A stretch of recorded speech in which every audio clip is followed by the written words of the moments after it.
Hello friend, welcome to G centre. चलिए question देखते हैं। तो मजा आ रहा है, मजा। कई सारे स्टूडेंट मन में ओपन कर लेते हैं। ये गलत है, बिल्कुल गलत है, सरासर गलत है। आप कह रहे हैं हम इंजीनियर की तरह नहीं सोच रहे हैं। कितना खतरनाक वेरिएशन है। That's all for the today session. Thank you so much for watching. Hello everyone, welcome to G centric. और आप में से बहुत सारे लोगों ने ये थंबनेल देखा होगा और इस इमेज से बहुत कुछ प्रिडिक्ट कर लिया होगा। और इस वीडियो में मैं एक नए इनिशिएटिव के बारे में बताना चाहूंगा। बहुत कुछ आपने प्रिडिक्ट कर लिया होगा, बट मेरे हिस्से की स्टोरी मुझे बतानी है और मैं बताऊंगा। और ये क्या नया इनिशिएटिव है, दैट इज IIT's माइंडसेट। ठीक है, इसके बारे में भी इस वीडियो के एंड होते होते आपको प्रॉपर तरीके से सारी इंफॉर्मेशन मिल जाएगी। अब देखिएगा इस नए इनिशिएटिव की जरूरत क्यों पड़ी और क्या ये रिक्वायरमेंट असल में हमारी जो असली प्रॉब्लम है उसको सॉल्व करेगी या नहीं करेगी, इस पे भी बात करेंगे। और उससे पहले ये बात करें कि प्रॉब्लम है क्या असल में, है ना। तो हर चीज के बारे में बात करेंगे। और आपके दिमाग में एक क्वेश्चन चल रहा होगा इस इमेज को देख के कि सर ये PYQ क्यों, है ना। PYQ 2003 से 2023 मतलब 20 ईयर के PYQ सॉल्व करा। सर वो तो हम तो सदियों से करते आ रहे हैं, सब करते आ रहे हैं। इसके रिक्वायरमेंट क्या पड़ रही है और क्या आप नए तरीके से क्या कराने वाले हो, हर चीज का जवाब मिलेगा आपको। तो सबसे पहले मैं इस पूरे वीडियो को 3 क्वेश्चन के रूप में पेश करूंगा, जो मुझे लगता है एक लिसनर के दिमाग में या अच्छे प्रिपरेशन जो कर रहा है उसके दिमाग में जरूर आ रहा होगा। कि सबसे पहला क्वेश्चन है कि वाई PYQ सर, ये PYQ previous year question important क्यों है, इतना इंपॉर्टेंट क्यों है PYQ क्वेश्चन। तो गाइस मैं आपको एक बात बोलूं ना कि हिंदुस्तान में कोई भी एग्जाम हो रहा है, क्योंकि अभी हम इंडिया की बात करेंगे। हमने 8th class, 10th class, 12th class, जितने भी एग्जाम आज तक हमने अपियर करी है ना। मैं 10th 11th के बाद की बात कर रहा हूं, उसके पहले की नहीं। तो उसमें क्या होता था, हर एक एग्जाम का एक सिलेबस होता है। हर एक एग्जाम का क्या होता है, एक सिलेबस होता है। उसमें कुछ टॉपिक मेंशन होते हैं कि यहाँ से आपका पेपर बनेगा। और उन टॉपिक से ओवर द ईयर हर एक साल दर साल वहां से उन टॉपिक्स, उस सिलेबस के जो टॉपिक से क्वेश्चन किस तरीके से फ्रेम हुए हैं, इसलिए हम क्या करते हैं, प्रीवियस ईयर को रेफर करते हैं। हमने 10th क्लास में भी रेफर किया, 12th क्लास में भी, पूरे इंजीनियरिंग में हम लोग क्या करते हैं, यूनिवर्सिटी एग्जाम में हम पिछले 5 साल के पेपर करके चले जाते हैं। तो इसका मतलब क्या है कि PYQ से इतना आपको पता लगेगा कि एक सिलेबस में जो चीजें मेंशन है उससे किस तरीके से क्वेश्चन पूछते हैं, किस टाइप के क्वेश्चन फ्रेम होते हैं, ये एक अंदाजा लगता है आपको एग्जाम का। और अगर आप 10 साल, 15 साल, 20 साल का एक सैंपल ले लेते हैं तो आपको बहुत कुछ प्रिडिक्ट हो जाता है कि क्वेश्चन पेपर किस तरीके से बनने वाला है। अब देखते हैं, आप में से बहुत सारे लोगों का क्वेश्चन होगा कि सर क्वेश्चन नंबर 2 कि क्या PYQ ही एग्जाम में आते हैं क्या। तो मैं अगर यहाँ पे अभी गेट एग्जाम की बात नहीं कर रहा हूं, मैं जनरलाइज एग्जाम की बात कर रहा हूं। तो अगर मैं यूनिवर्सिटी एग्जाम की बात करूं तो हाँ, 5 साल के, पिछले 5 साल के पेपर हर एक यूनिवर्सिटी, हर एक कॉलेज के आप करके चले जाओगे तो 50-60% कंटेंट वही होता है। जितने भी कन्वेंशनल टाइप के रिटन एग्जामिनेशन होते हैं उसमें बहुत सारे पुराने पेपर के क्वेश्चन रिपीट करेंगे, है ना। चाहे वो ESC का कन्वेंशनल पेपर हो, चाहे हमारा 10th क्लास का पेपर था, 12th क्लास का, या यूनिवर्सिटी में जितने भी हमने पेपर दिए उसमें सब में पिछले 5 साल के सैंपल को उठाओगे तो आपको 50-60% का कॉमन क्वेश्चन मिल जाएगा। बट ऑब्जेक्टिव एग्जाम की अगर हम लोग बात करें तो ऑब्जेक्टिव एग्जाम में अगर मैं SSC JEE लेवल की एग्जाम या JEE लेवल की एग्जाम की बात करूं जहां कम टाइम में ज्यादा क्वेश्चन करेक्ट करना हो तो हाँ, डेफिनेटली वहां क्वेश्चन रिपीट करते हैं। बट गेट एग्जामिनेशन जहां पर उनको एनालिटिकल बुद्धि वाले लोग चाहिए, वहां पर क्वेश्चन रिपीट की संभावनाएं काफी कम होती है। कुछ एक 2%, 3% क्वेश्चन होंगे जो रिपीट करते होंगे, वो भी बहुत लॉन्ग टाइम वाले। अदरवाइज क्वेश्चन रिपीट नहीं करते हैं गेट एग्जामिनेशन में। यहां पे रिपीट करता है तो क्या करता है, कॉन्सेप्ट। क्या रिपीट करता है, कॉन्सेप्ट रिपीट करता है, क्वेश्चन रिपीट नहीं करता है। और यहीं पे हमसे भूल हो जाती है कि हम लोग PYQ को करते तो जाते हैं, बट उसके पीछे की मंशा की, वो क्वेश्चन वाकई क्यों एग्जाम में डिजाइन किया होगा, उसके पीछे का माइंडसेट, एक IIT प्रोफेसर का माइंडसेट क्या रहा होगा, वो क्वेश्चन क्यों दिया होगा, इन सब पे हम लोग चर्चा करेंगे, है ना। तो इस वीडियो के एंड तक जाते जाते आपको सारे जवाब मिल जाएंगे। तो क्वेश्चन नंबर 2 जो कि मैंने आपको क्लियर कर दिया है आंसर। थर्ड क्वेश्चन है कि क्या sir only PYQs are sufficient for good rank, एक अच्छी रैंक या टॉप रैंक लाने के लिए क्या PYQ सफिशिएंट है। तो पहला आंसर तो मेरा है कि अगर गेट की तैयारी कर रहे हो तो गेट में नामुमकिन है सिर्फ PYQ करके अच्छा रैंक लाना, ठीक है। बट ये भी नहीं बोल सकता हूं कि बिल्कुल इम्पॉसिबल है ना। बहुत सारे लोग PYQ अच्छे से करते हैं। देखो, करने के तरीके बहुत मैटर करते हैं। कुछ स्टूडेंट PYQ को जस्ट एक देखा, थोड़ा बहुत नहीं आ रहा तो सॉल्यूशन देख लिया और आगे बढ़ गए, है ना। कई बार क्वेश्चन में जहां पे थोड़ा सा अटक रहे हैं तो उस पर बहुत काम नहीं किया, पीछे सॉल्यूशन देखा, आगे निकल गए। बहुत सारे स्टूडेंट पीवाईक्यू को इस तरीके से करते हैं कि यार कॉन्सेप्चुअल ग्रिप के लिए, और अगर उन्होंने सही पैटर्न पकड़ लिया कि हाँ पीवाईक्यू को इस तरीके से किया जाए तो बहुत अच्छी रैंक लाई जा सकती है।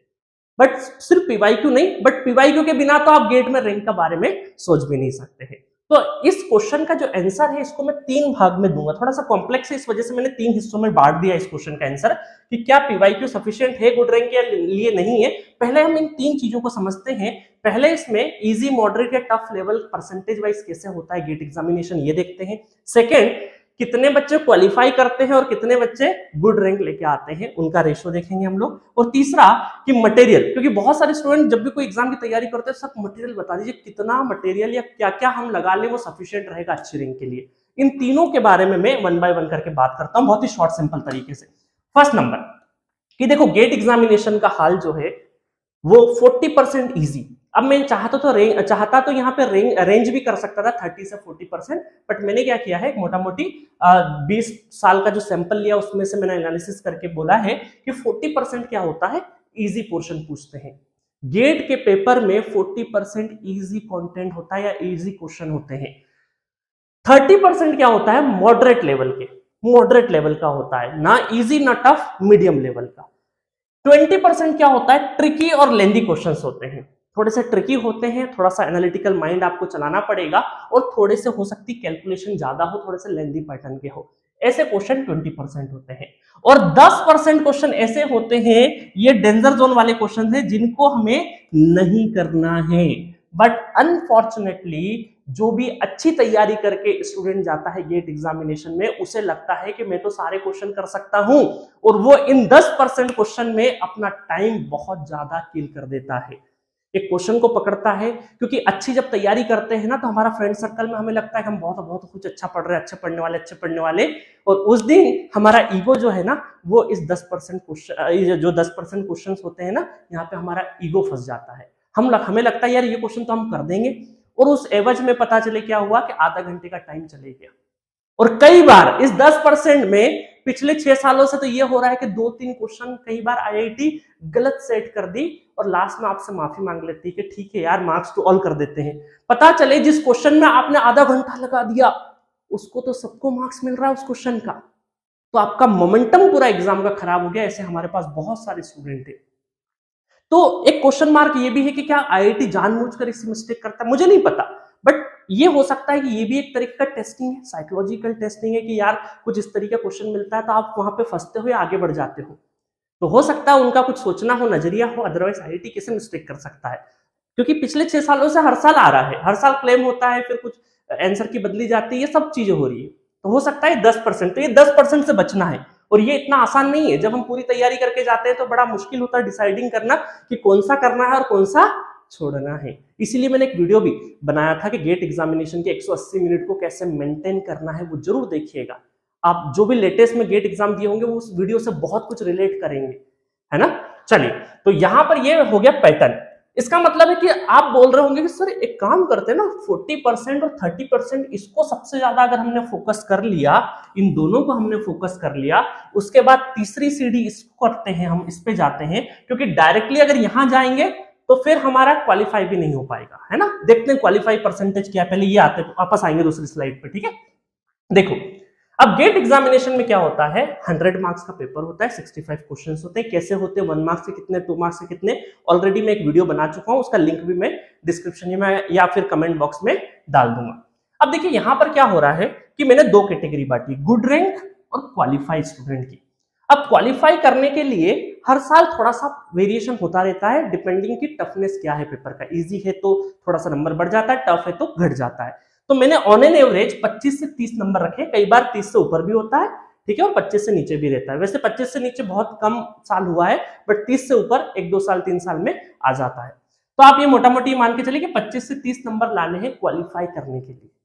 और ये क्वालिफाई कितने स्टूडेंट करते हैं, 15 से 20% स्टूडेंट ही क्वालिफाई कर पाते हैं जितने अपीयर होते हैं उसमें से। इसका मतलब है कि 80% नॉट क्वालिफाइड, 80% स्टूडेंट 25 से 30 नंबर भी नहीं ला पाते हैं, ठीक है, नहीं ला पाते हैं। जबकि मैथमेटिक्स और कुछ पोर्शन अगर अच्छे से 2-3 सब्जेक्ट बहुत अच्छे से करके चल जाए और उन्हीं को 100% एक्यूरेसी के साथ कर दे तो 25-30 नंबर ला सकता है स्टूडेंट।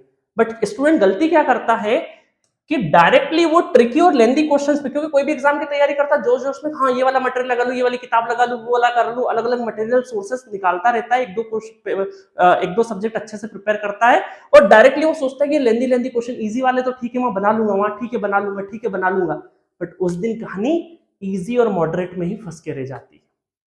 ठीक है, जो लोग गेट एग्जाम दिए होंगे वो खुद को रियलाइज कर रहे होंगे, रिलेट कर रहे होंगे कि यार वाकई ऐसा होता है ना।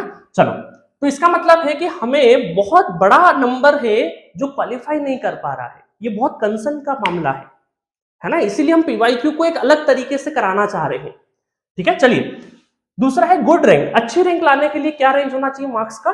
60 से 80, समटाइम्स 80 से ऊपर का भी टॉपर रहेगा और समटाइम्स 250 रैंक आ जाएगा आपका 60 से नीचे में भी, है ना। 55-58 पे भी अच्छा रैंक आ जाता है कई बार जब पेपर टफ बनता है। तो मैंने एक रेंज ले ली है कि 60 to 80 मार्क्स के बीच में आपका बहुत अच्छा रैंक आ जाएगा। अब देखिए यहां पर क्या है, इसका मतलब समझ रहे हो? इसका मतलब है कि 20 मार्क्स कोई भी टॉपर, या हम बोल सकते हैं जो टॉप 10 या टॉप 50 रैंक लेके आ रहा है, वो 100% मार्क्स नहीं स्कोर कर रहा है, मतलब 100 में से 100 उसको नहीं आ रहा है। इसका मतलब ये मान के चले कि किसी टॉपर का 80 नंबर भी है, तो इसका मतलब है कि 20 मार्क्स और 2 मार्क्स का अगर हाईएस्ट एक क्वेश्चन कितने मार्क्स का हो सकता है? 2 नंबर का हो सकता है। अगर मान लो, मैं मान के चलो कि इस 20 नंबर में 2 नंबर के ही सारे क्वेश्चन होंगे जो उसने नहीं करे होंगे, तो इसका मतलब है कि वो 10 क्वेश्चन, ये मिनिमम बता रहा हूं जब 2 नंबर की बात है, अगर इसमें 1 नंबर के मिला दोगे तो 12, 13, 15 क्वेश्चन तक पहुंच जाएगी कहानी, है ना। तो इसका मतलब अगर मैं 2 नंबर को भी मान के चलूं तो एक अच्छी रैंक लाने के लिए आपको 10 क्वेश्चन को छोड़ना है एग्जामिनेशन हॉल में। आउट ऑफ 65 आपको 10 क्वेश्चन नहीं करना है। इसका मतलब क्या है कि आपको बहुत ही सूझबूझ तरीके से उन क्वेश्चंस को पहचानना है जिनको हमें नहीं करना है। ठीक है, तो ये बहुत चैलेंजिंग होता है जब हम सारे सब्जेक्ट अच्छे से पढ़ के जाते हैं ना, हमें लगता है ये भी करना है, ये भी करना है, ये भी करना है। ठीक है, तो कम से कम 10 से 15, मैं तो रेंज बताता हूं, यहाँ तो मैंने बहुत मिनिमम बोल लिया है कि 2 मार्क्स का ही रहे तो 10 से 15 क्वेश्चन हमें छोड़ना है। बट वो पहचानेंगे कैसे? उसके लिए प्रैक्टिस करनी पड़ेगी, है ना। तो ओवर द ईयर 20 साल में यही हम पोस्टमार्टम करेंगे असल में, है ना।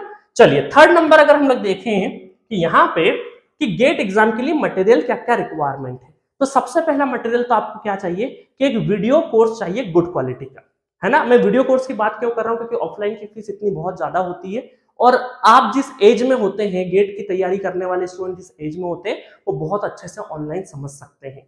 अपने टाइम टेबल के अकॉर्डिंग आप अटेंड करिए उसको, जॉब में है तो भी कर सकते हैं। तो मैं मान के चलता हूं कि आपका डिसिप्लिन लेवल फीस के एवज में, क्योंकि ऑलरेडी आपने बहुत पैसा फूक चुके हैं पास्ट में जब हम +2 की तैयारी कर रहे थे, तो यहाँ पे पैसा बहुत ज्यादा मत वेस्ट करिए।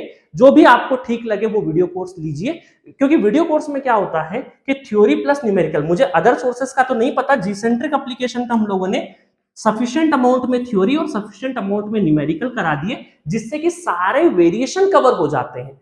तो इन न्यूमेरिकल को कम से कम 4-5 बार, अगर हमारे यहाँ पढ़ रहे हो तो 4 से 5 बार आपको लगाना है, पढ़ने के बाद खुद से 4 से 5 बार प्रैक्टिस करना है आपको। और थ्योरी बहुत ही कॉम्पैक्ट फॉर्म में, वीडियोस को ऐसा भी नहीं किया कि पीएचडी करवाए, कोई भी कोचिंग या कोई भी रिसोर्सेस आप क्यों ऑप्ट कर रहे हैं? क्योंकि आपको कॉम्पैक्ट फॉर्म में कम टाइम में अच्छी तैयारी करना है, इसीलिए आपकी टाइम का हमने काफी वैल्यू किया है। ठीक है, एक वीडियो कोर्स होना चाहिए। दूसरा, सारे 20 से 25 साल की पीवाईक्यू हमें लगाने आना चाहिए। बट मिस्टेक यही होती, बताऊंगा कैसे मिस्टेक होती है। तीसरा है एक प्रॉपर टेस्ट सीरीज होना चाहिए। एक टेस्ट सीरीज सफिशिएंट है, 2, 3, 4 लगाने की जरूरत नहीं है, एक टेस्ट सीरीज सफिशिएंट है। ये टेस्ट सीरीज हमें ऐसा नहीं होगा टेस्ट सीरीज के क्वेश्चन गेट में आ जाएंगे, नहीं, यहाँ पे हमें थोड़े से वेरिएशन मिल जाएंगे, प्लस हम टाइमर के साथ में बहुत अच्छे से हैबिचुअल हो जाएंगे। ठीक है, और हमें एक रियल टाइम कंपटीशन पता चल जाएगा।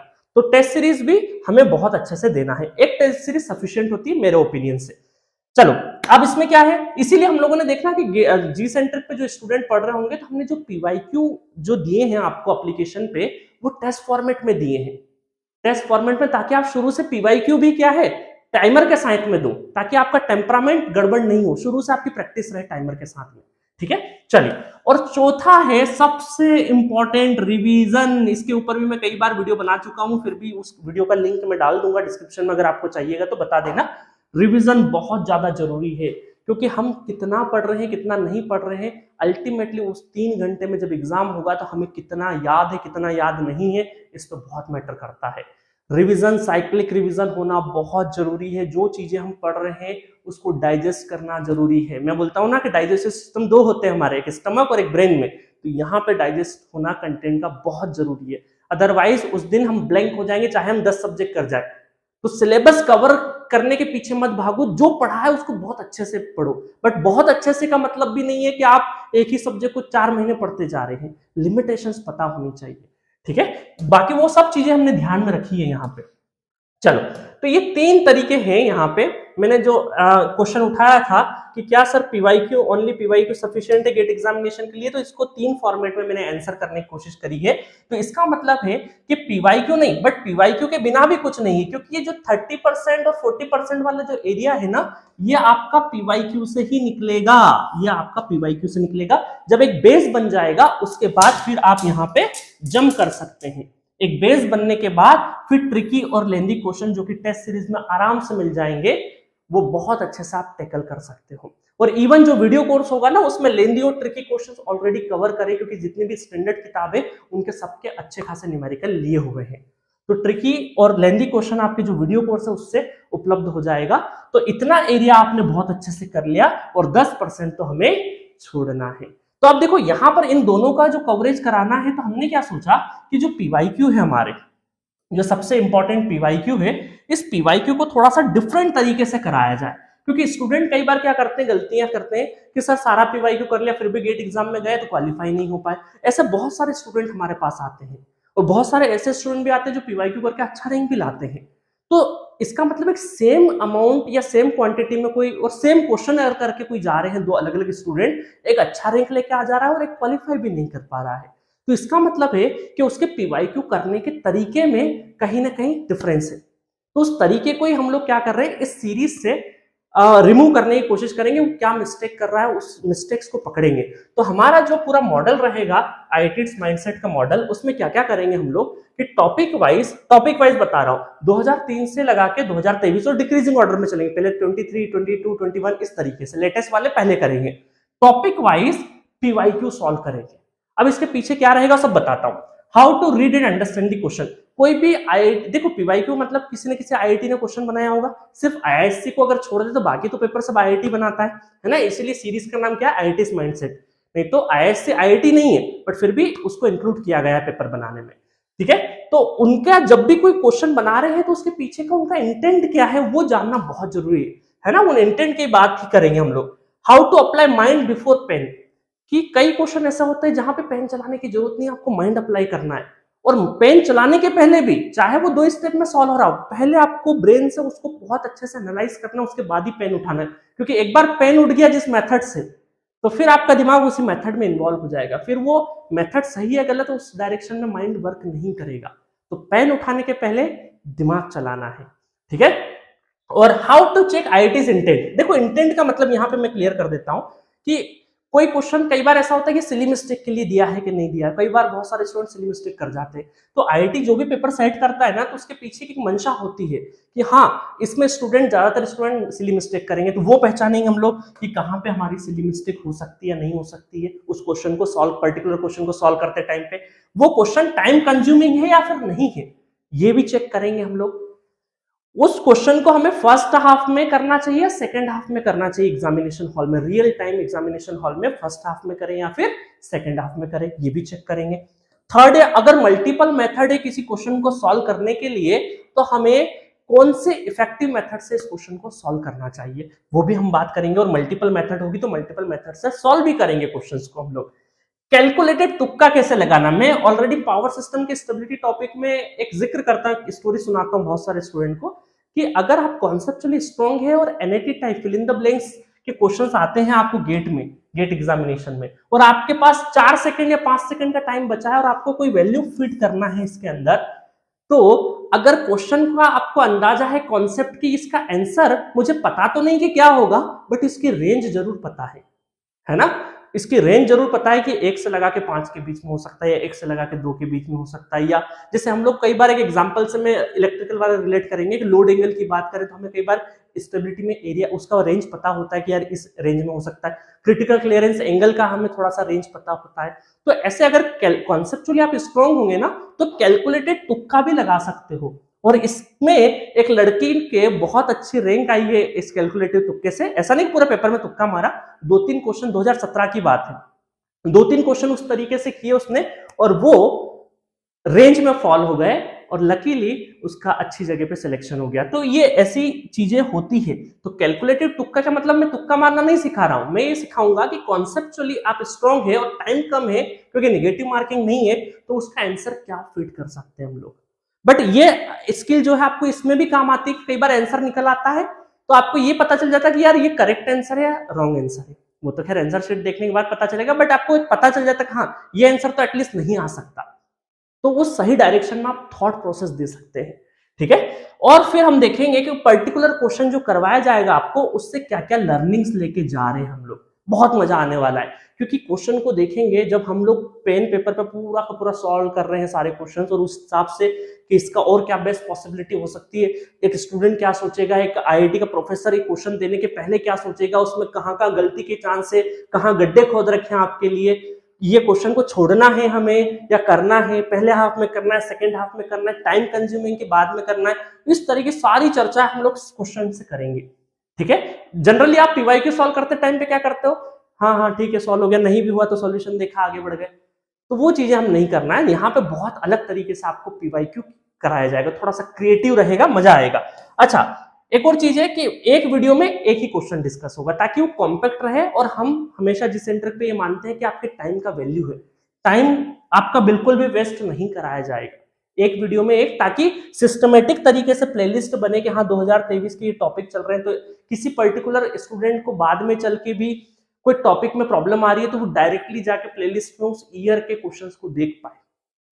ठीक है, तो इसीलिए 1 क्वेश्चन 1 टॉपिक रहेगा ताकि उसमें बहुत बेहतर तरीके से डिस्कशन हो सके।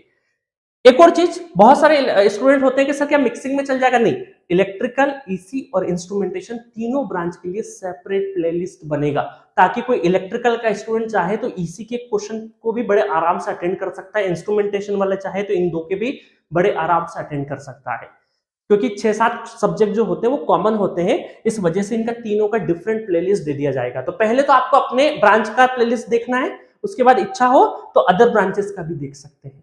ठीक है, उसके बाद एक चीज और इन्फॉर्मेशन दे दूं कि इसीलिए हम लोग क्या है, शुरू से हमारा पीवाईक्यू पे बहुत फोकस था, इसीलिए हम लोग GATE book PYQ test series बनाया है हमारे जी सेंटर के ऐप पर, है ना। इसमें क्या किया हम लोगों ने, जितने भी पीवाईक्यू है उसको टेस्ट फॉर्मेट में डाल दिया है, तीनों ब्रांच के लिए अलग अलग। ठीक है, ताकि बहुत अच्छे से आप पीवाईक्यू को भी टेस्ट वाले माहौल में टाइमर के साथ में दे सके। तो ये पूरा का पूरा जो है, पूरा का पूरा IIT's माइंडसेट के नाम से एक इनिशिएटिव है, जिसमें ये सारे की पॉइंट्स रहेंगे, सारे फीचर्स रहेंगे जो कि आपको बहुत हेल्प करने वाले हैं। और पिछले 20 साल का IIT's ने क्या माइंडसेट रखा होगा उस क्वेश्चन को देने के पीछे, उसकी क्या मंशा रही होगी, सारा जिक्र करेंगे और बहुत क्रिएटिव मैनर में आपको, और आपको मेहनत भी करेंगे और हम भी मेहनत करेंगे, आपसे मेहनत भी करवाएंगे, और इसी तरीके से आप जीवन में कुछ अच्छा कर लें, उसी मंशा से ये सीरीज को चलाएंगे। ठीक है, तो और भी कोई कांटेक्ट हो, कोई क्वेरीज हो, मैंने पूरा का पूरा बता दिया है, तो जी सेंटर के ऐप के चैट बॉक्स पर अपने डाउट्स भी पूछ सकते हो, और व्हाट्सएप नंबर भी गिवन है। जितने भी डाउट्स हैं यहाँ पे रियल टाइम में रिजॉल्व होते हैं क्योंकि सेंट्रलाइज चैट बॉक्स है ये, और कॉलिंग नंबर है, कोई फर्दर क्वेरी हो तो वो यहाँ पर भी पूछ सकते हो। तो मजा आया। तो पूरे इसमें ये जो IIT's माइंडसेट वाला, आप चलते हैं हम लोग फर्स्ट पेज पे, यहाँ पे अब आप में से बहुत सारे लोगों का क्वेश्चन होगा सर पहले कौन सा सब्जेक्ट आएगा, कौन कौन से सब्जेक्ट कौन कौन लेगा, तो कोशिश रहेगी कि सारे सब्जेक्ट आपके कवर हो, इस पूरे ईयर में सारे सब्जेक्ट कवर हो 1 by 1। और इन वीडियोस को YouTube पे सारे के सारे वीडियो फ्री ऑफ कॉस्ट आएंगे, इन वीडियो को सिस्टमेटिक तरीके से हम लोग एप्लीकेशन पे भी डाल देंगे जो हमारे पेड यूजर है, ताकि उनके लिए एक्सेसिबल करना आसान हो, क्योंकि फोल्डर वाइज बन जाता है, टॉपिक वाइज बन जाता है, तो बड़ी आसानी होती है ढूंढने में, क्योंकि YouTube पे कई बार डिस्टर्बिंग भी बहुत होता है। तो हम सारा फ्री ऑफ कॉस्ट YouTube पे ही आएगा, बट फिर भी इसका जो अरेंजमेंट है हम लोग प्रॉपर तरीके से, क्योंकि फोल्डर वगैरह यहाँ पे नहीं बना सकते YouTube पे, तो एप्लीकेशन पे फोल्डर वाइज भी हम लोग कर देंगे। ठीक है गाइस, तो IITs माइंडसेट का सपोर्ट चाहिएगा, आपको बहुत बेहतर ढंग से इसको सीखना है। जो हम लोग सिखाएंगे वो पसंद बिल्कुल आना है, डेफिनेटली आना है, क्योंकि बहुत सारे स्टूडेंट की प्रॉब्लम हमने एनालिसिस करी है, उसके बाद ये बहुत ही डिस्कशन के बाद ये आइडिया आया है कि यार पानी आपके पास ही है, आप लोटा लेके इधर उधर ढूंढ रहे हैं पानी को, और पानी आपके पास में है, आपको इधर उधर नहीं सर्च करना है। जो 20-25 साल का IITs का इतिहास रहा है उन्हीं पेपर को उठाएंगे और 40% 30% को टारगेट करेंगे तो इस पर आराम से पहुंच जाएंगे, और इसकी तो जरूरत ही नहीं है। ठीक है गाइस, एट दिस नोट मैं एंड करता हूं इस वीडियो को। कोई भी क्वेरीज हो, सारा नंबर दे रखा है, चैट बॉक्स पे डेफिनेटली डालिए। और thank you for supporting Gcentric, ताकि एक इंडिविजुअल एंटाइटीज बड़े आराम से चल रही है बिकॉज कि आपका सपोर्ट है। Okay, thank you.